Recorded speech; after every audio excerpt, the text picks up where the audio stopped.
Friends, today we have a very special guest, a man I love and admire.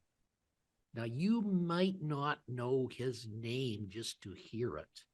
It's Dr. Michael Beckwith, and he is founder and CEO of the Agape International Spiritual Center in Los Angeles. He's written award-winning books. He's been on every television show you can imagine, from the Ellen DeGeneres Show, Larry King, the Oprah Show, ABC, Fox, and his own PBS special, The Answer Is You. Welcome, Dr. Beckwith. Thank you so much for the invitation to be with you today, that we may just share our light and ourselves with all of those tuning in. Thank you for the invitation. Thank you. Can you tell the world a little bit about you and what your church is about for those who haven't heard about it?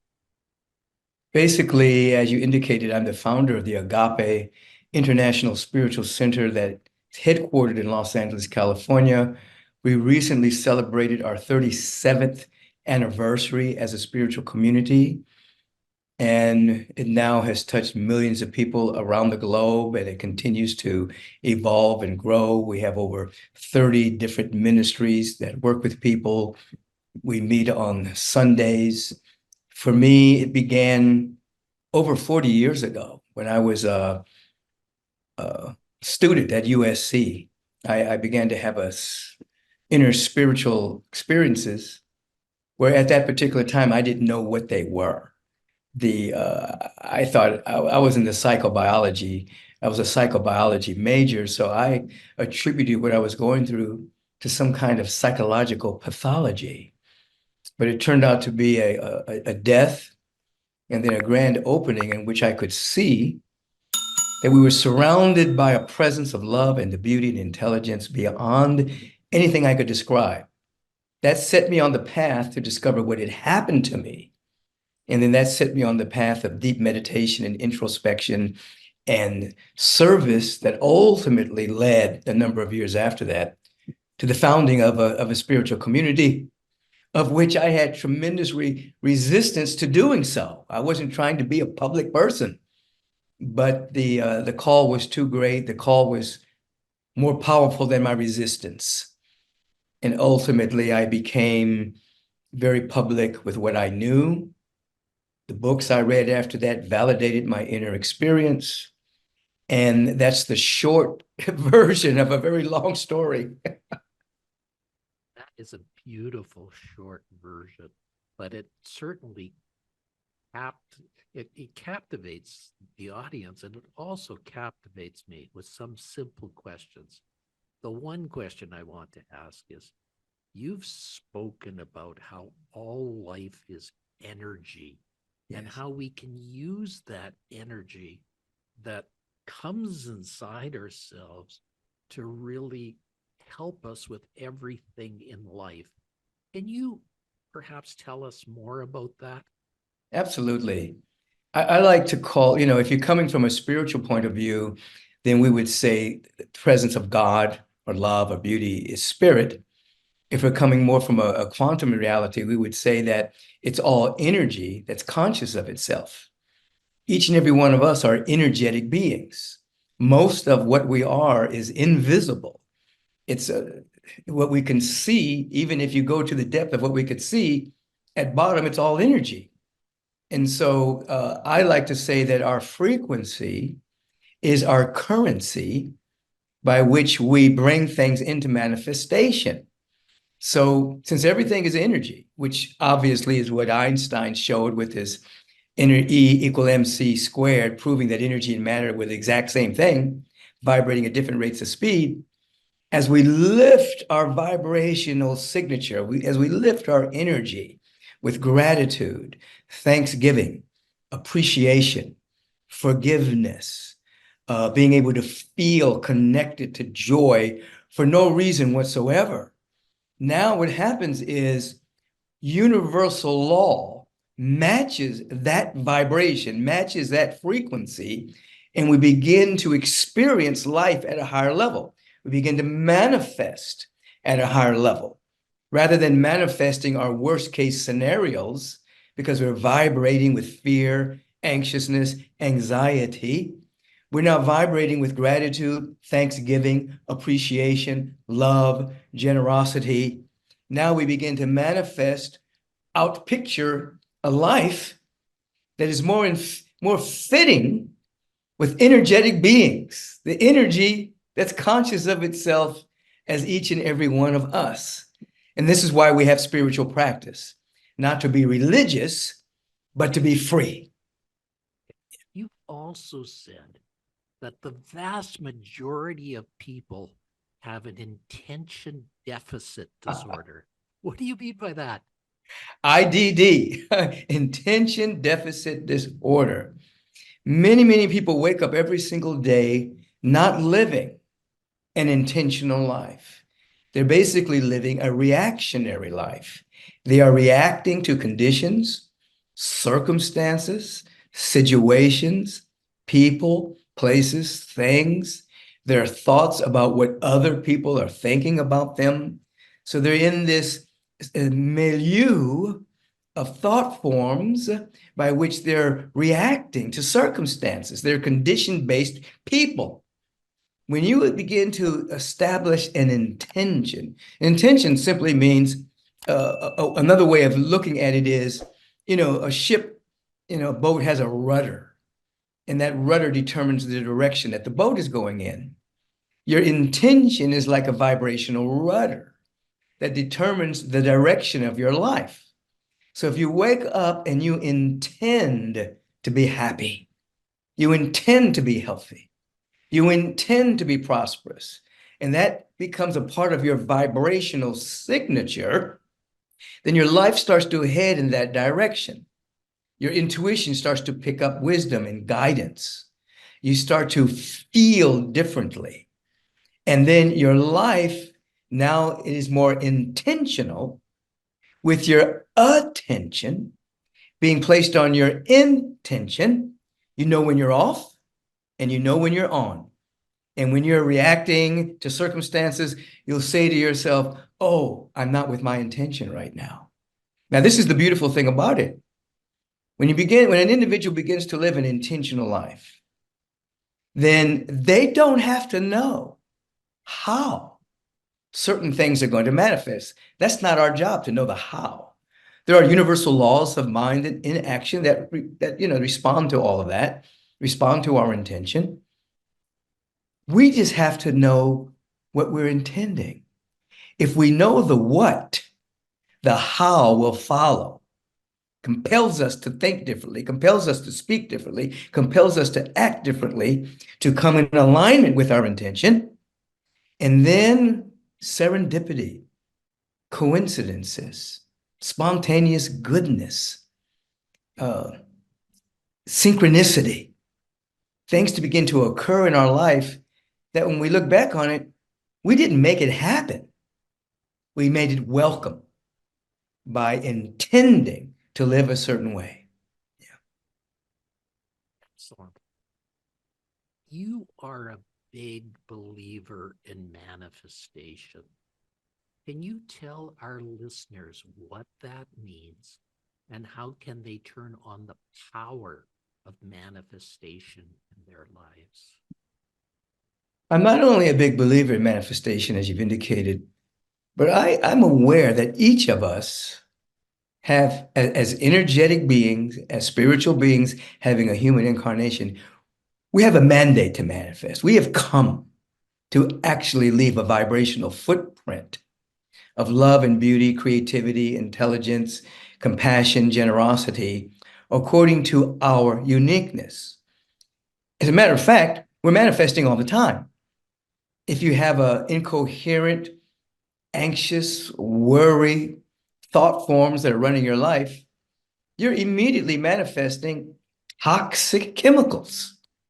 And you're creating a condition for perhaps a disease or some kind of disharmony in the body or the mind. So we're always manifesting.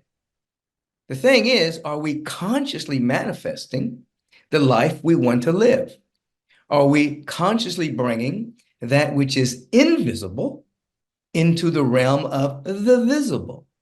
So we begin to there's three phases of manifestation. Of course, we could talk about this a long time, but I'll just break it down very simply.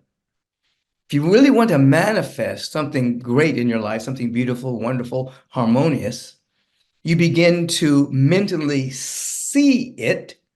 That's visualization. You begin to think about it. So you're using your mind to change your brain. So you can begin to see, instead of worst case scenarios in your life, you begin to see best case scenarios. And then part two, which is really the important part, is you begin to feel that it's already happening. So if you begin to see yourself prosperous, or you see yourself healthy, what do you look like if you're healthy? What do you look like if you're happy? What do you look like if all of your needs are met? And then what does that feel like? You begin to feel it, but you're not feeling it to hope that it happens in the future. You begin to feel that it's happening right this moment, you see? And so you can take a few moments. You can begin to remember a moment in your life where all of your needs were met, or when you felt loved and supported, you felt very healthy. Now, if it's difficult to remember such a moment, you imagine what that would feel like. What would it feel like if all my needs were met right now? What would it feel like if I was really healthy? What would it feel like if I was loved and supported? So whether it's a memory or whether it's an imagination, doesn't matter. The brain doesn't know the difference, but it's happening now. And then the third thing that happens is, as you begin to feel that, it changes your behavior. Your actions change. So there's thought, feeling, and action. You begin to act like a prosperous person. You begin to act like a healthy person. Your behavior changes. You begin to act as if you're loved and supported. And you'll notice minuscule things that you'll do that represents the change in your brain, that represents the change in your frequency. And then those little tiny actions start to become momentum. And the momentum begins to transcend lethargy, begins to transcend stagnation. You start to change. And then manifestation is quickened because you have become a different, greater version of yourself. We're all called to be a part of this. True manifestation is not just getting what you want in the world. You can actually use the law to see something and to bring it into manifestation. True manifestation is when you actually become a greater version of yourself. Not what you should be, but what you're meant to be. Everyone has a meant to be. An acorn has a meant to be called an oak tree. An avocado seed has a meant to be called an avocado tree. We have a meant to be. It's not a parental fantasy. It's not a societal fantasy. It's not a religious fantasy. It doesn't come from the social milieu of the world. There's something within us loaded and coded from the eternal, energetic presence that's conscious of itself that wants to know itself as our life. We all have a great destiny, but are we willing? Are we willing to embrace it, change so that it can manifest, you see? Dr. Bethman, when you were on the Ellen DeGeneres show, you gave a beautiful example of how people can pause their life, take their breath, and use that to empower them. Can you share that with our audience here? Well, I suggest, first of all, one thing I suggest, I'm going to get to that, is there are two great places by which we can actually change our subconscious mind, where the mind is programmed. Obviously, when you wake up in the morning and you're not quite awake, That's when you intend to have a beautiful day. You can even write something down and read it when you wake up. And when you're about to go to sleep at night, when you're getting ready and you're starting to get sleepy, again, you intend that even as you sleep, you're growing and unfolding to your greater yet to be. And you might even want to read something before you go to bed that's very affirmative. Throughout the course of the day, you stop, take an in-breath. Now, here's a good one here. Feel that your need is met. Let's start with our needs being met. We feel that our need is met. We take a breath, sustain it at the apex. Some people call that holding the breath. I call it sustaining it. We're not holding, we're just sustaining the breath. The nervous system is recalibrating itself around that feeling. Prior to this, the nervous system may have been calibrating itself around nervousness or anxiety or some kind of future negativity. Sustain the breath, then we release. We sit with the awareness. All of our needs are met. We're loved and supported. Totally healthy. You know, that is such a simple thing to do. So Why do you think many people just ignore that and go into their fear situation or go into their anxiety situations and use that to overpower themselves? well, they're trying to be willful and making something happen in their life from the domain of survival. People they have woundedness, they have trauma, they have unhealed areas in their life. And so they're driven by fear and they really, really, really, really want to survive. And they think that their best way of survival is manipulating the external world or manipulating other people or manipulating conditions. So they're in this fight or flight, constant state of anxiety. Well, willfulness creates a vibrational wall from experiencing the good that's right here for you. Willingness creates a way out of no way. So if we could just stop on a regular basis, I call it the pause, the true pause that refreshes. Not drinking some carbonated soda, but the pause that refreshes. So we come back to the beginning. This is the new beginning for my day, my life. Well, that's so beautiful. Dr. Beckwith, this show is called the How to Live a Fantastic Life show. You epitomize the fantastic life. You epitomize the beautiful life. You show other people how to do that.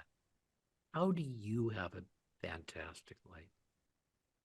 Everything that I've just said, I practice. The key word is practice. People often say, I've listened to you speak, I've taken your classes, I've come to Agape, I watch your podcast, Take Back Your Mind.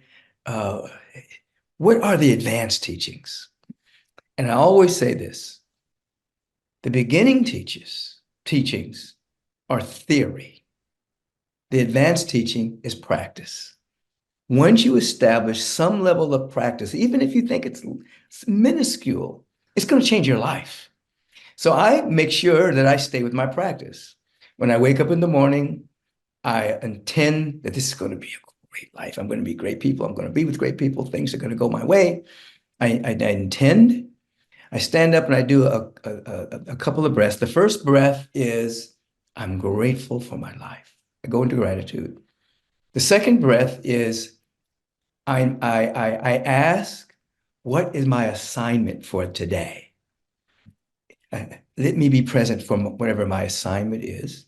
Thirdly, I take another breath and I'll say, I am open to the strength and the wisdom to embrace every assignment that comes my way. Now, some of the assignments are on my calendar. I have a beautiful podcast today with a beautiful friend. There are certain assignments, but there are other assignments that come into my atmosphere that I don't know if they're going to come. And I want to be present for what comes into my life with the strength to handle it.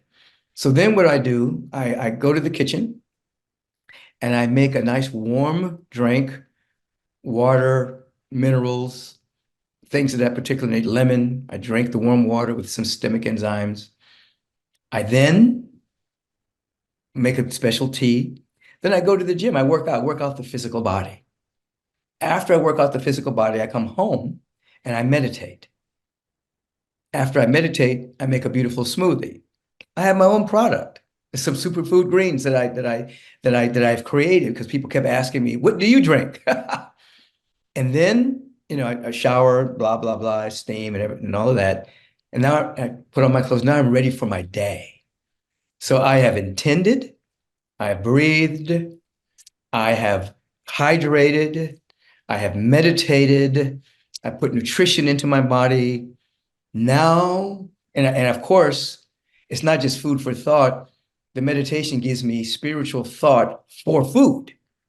So now I'm able to go into my day and I'm not reacting to what's going on for the day. I'm walking into my day carrying a vibration. I teach people, if you go into a meeting or walk into a door, a room with people or wherever you go, don't wonder, who am I going to meet there and how is the vibration going to be? No, no, no, no, no. You bring the vibration that you want in the room. You bring the vibration. You meet yourself. You want a peaceful meeting? You want a loving atmosphere? You receive that into yourself and you walk in with it. So then I walk into the world, in my own world, for lack of a better word, of love and beauty and intelligence. And I carry that world with me everywhere that I go. So I'm in this world, but I'm of a higher frequency. So I would, to the short answer to your question is, I have a spiritual practice. Someone says to me one time at a meditation retreat that I do you meditate every day? I said, yeah, I meditate every day. They said, you must be kind of Superman to meditate every day. I said, no, no, no. If I was Superman, I wouldn't need to meditate every day. I meditate every day so that I have a level of coherence because there's so many distractions in the world. I've always found that life is like being in a football field, and your sole objective is to get from one end of the football field to the other. Unfortunately, there's a million distractions along the way that are preventing you from getting there. And I think that's true of most people's lives. They have a huge problem with getting their attention going and getting from one end of the football field to the other. It's absolutely true. There are distractions. They're numerous. There's a sliver of reality that's presented to us called the media, whether it's social media, whether it's on your television. That's a sliver. It's not reality. It's just that's somebody's viewpoint of reality, but it's bombarded to us every single day. There's our own thoughts about what we think other people are thinking about us, all of this. And then if there's any kind of self-love, a lack of self-love or self-worth, that creates inner obstacles that are projected out into the world. Many people think that they're bumping into external obstacles when they're actually bumping into their own interior awareness of a lack of self-love that's out picturing itself as obstacles. So as you say, everybody's trying to maneuver through all of these obstacles, but a lot of it is self-imposed. There's a great mystic that came out of America, one of the greatest mystics ever to exist. His name is Walter Russell. And he said, mediocrity is self-inflicted. Genius is self-bestowed. When you have an inner reckoning, you begin to clean up your interiority, self-love and appreciation. You're loved and appreciated. And then you have a level of focus with your attention, embracing your intention. You literally become a genius in what you're meant to be. That means you become a genius is an individual that is focused You were whatever their saying particular such gift is. poetry. You were saying such magic.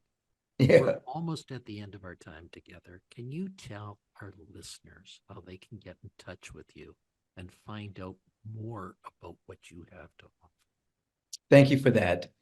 Obviously, my spiritual community, known as Agape International Spiritual Center, the website is agapelive.com, agapelive.com.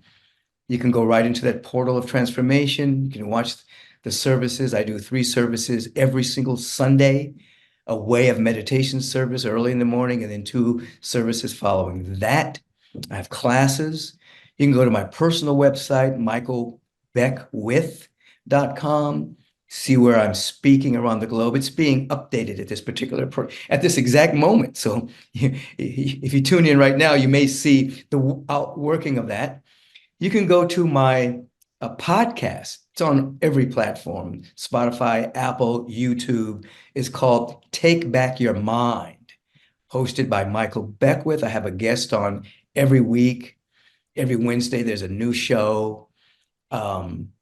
Obviously, I have a big Instagram page where I have something inspirational. I put something there just about every single day on my Instagram. And then that obviously I have a Facebook page, and so does Agape. So those are the basic ways that one can find me. Yes. Dr. Beckwith, I can't tell you how much I love being with you on this show and how much I look forward to it. Well, let's do it again. Let's do it again without a doubt. And I'd love to come down and be on your stage and be on your podcast as well. If Yes, you're generous enough to have me. absolutely. Well, the last time I checked, you're definitely on the short list. Oh, Yeah, I'm back in the country now, so I'm beginning my ramp up for my podcast again. So you will be hearing from us. I would love to, and we will put that time aside. And if I can come down and see you at your church and help you with your church in any way, let me know. Absolutely. I appreciate your presence. You have such a kind demeanor, kindness and compassion and patience radiates from your space. So you put your audience, people that are tuning into, you put them in a really wonderful state of ease. And everybody can't do that. And you have that faculty. So I appreciate being with you. There's a reason we grew to over 7 million listeners a month, and it keeps growing every month. So I'm glad we have that gift. Thank you, brother. Thank you for the invitation. Thank you. Bye for now and have a fantastic day. I like that. Bye for now. Peace and blessings to you.